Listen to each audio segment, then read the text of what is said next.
एक बार फिराक गोरखपुरी के पास कुछ लोग आए बनारस में और कहे कि बाबा एक मकान है, उसको कोई किराए पर नहीं ले रहा है, वहाँ पर भूत रहता है। अब वो हमारा पूरा पूंजी लगा हुआ है, बहुत मेन चौराहे पर है, लगता नहीं है, बहुत घाटा हो रहा है। कहा एक बार किसी कवि को दे दो किराए पर, तो भूत भाग जाएगा। तो जो कभी भूत भगा सकता है वो आप लोग को अभी तक नहीं भगा पाया है। ये बहुत बड़ी सफलता है इस कवि सम्मेलन की, और आप लोग का बड़प्पन है कि आप लोग हिंदी कविता का रेंज इतना है। यहाँ कुलपति महोदय बैठे हुए हैं, कुल सचिव बैठे हुए हैं, मेरे प्रिय भाई मनीष जी बैठे हुए हैं।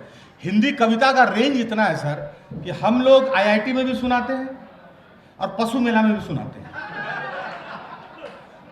पशु मेला में, और दोनों जगह एक ही कविता सुनाते हैं।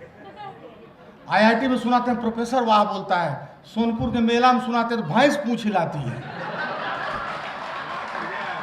और दोनों जगह समान उत्साह से वही एक ही बात बोलना है, जो IIT में बोला था वही बात वही लोग सामने भी बोलना है। यह है कॉन्फिडेंस हिंदी कविता का। लेकिन कोई विश्वविद्यालय अगर कवि सम्मेलन करा रहा है तो इसलिए नहीं करा रहा है कि आपकी उम्र के नौजवान उछलें और तालियां बजाएं। वो इसलिए भी नहीं कराया जा रहा है कि जो बुजुर्ग बैठे हैं उनको दिन भर में संतरास का सामना करना पड़ता है, तो कुछ पल वो शांति के सुकून के पालें, इसलिए नहीं।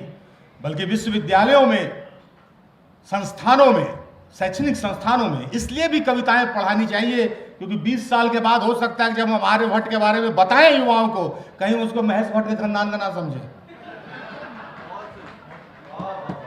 इसलिए कवि सम्मेलन होना जरूरी है। मैं बिहार से बाहर जाता हूं, चंपारण का नाम लेता हूं। हम लोग मॉडर्न इंडिया जब पढ़ रहे थे यूपीएससी की तैयारी में, तो हम चंपारण की माटी को किस लिए जानते थे? गांधी के लिए।